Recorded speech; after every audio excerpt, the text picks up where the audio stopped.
I don't think anyone has ever taken Bernice up on her offers to get down and dirty under the bedsheets with them at random, largely due to the above, but also likely due to the fact that she rarely, if ever, showers or grooms.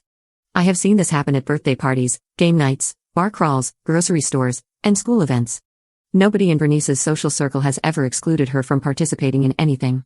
It's probably pretty obvious that Bernice is severely on the spectrum, but to nobody's surprise, she leverages this as a means of asserting how special she is, instead of using it as a pathway to improve her relationships and sense of self.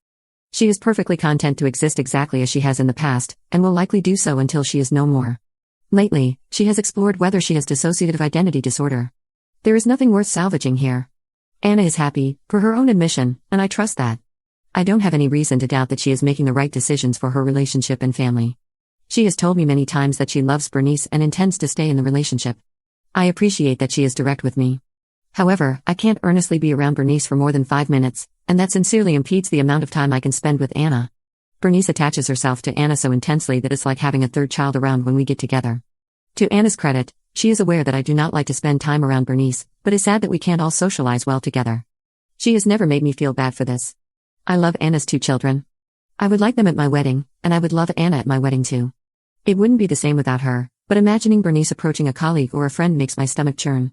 I'm struggling hard to find a tactful way to say, your wife will suck the life and energy out of my party by monopolizing the attention of either you or my guests, and potentially making them feel inappropriately harassed, while still inviting Anna and her 2 kids to the event. I'm considering coming at it from a boundary-related standpoint and telling Anna that I can't have Bernice at the event, given how she makes people feel uncomfortable. I don't know if it presents a mean double standard to let other guests have A+1 and not Anna, but I can't have Bernice at my wedding. Update 1. We're married now, and the wedding was wonderful.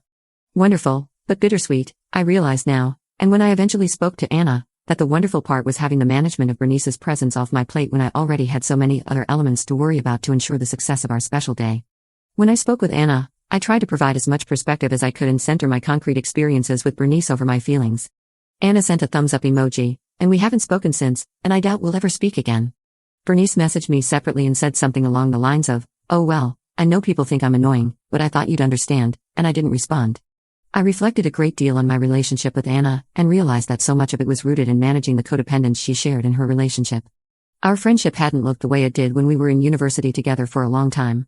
In the time that passed after we stopped speaking, a great emotional weight was lifted off my chest, realizing that many of the problems and annoyances Anna had brought to me were no longer mine to solve due to her not having a supportive, adult partner in her life. While I loved her and loved helping her troubleshoot, I was taking on a role that was outsized and ultimately caused resentment on my end. I'm trying to be mindful of the friendships I have now, the roles I play with each person, and how I interact and engage with each person's significant other.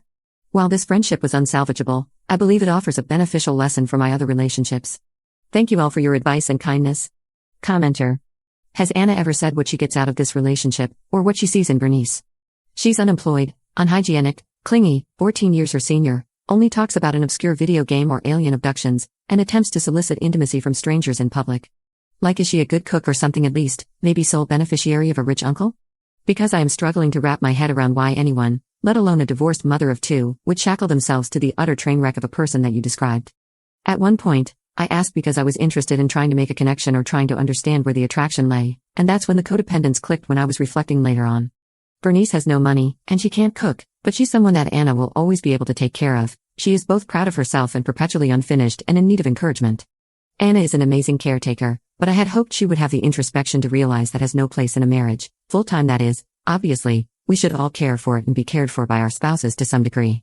Commenter. I need to ask now that I've got the chance, what do you think Anna finds attractive in Bernice? Is Anna also on the same emotional or cognitive level as Bernice and thus, doesn't mind her behavior? Your previous description of Bernice was vividly off-putting, so one wonders. Anna and I bonded really heavily over mutual communication and introspection. We always try to take a step back and communicate with each other about our feelings, desires, and needs, which is why her relationship with Bernice and how it affected our friendship was really disappointing.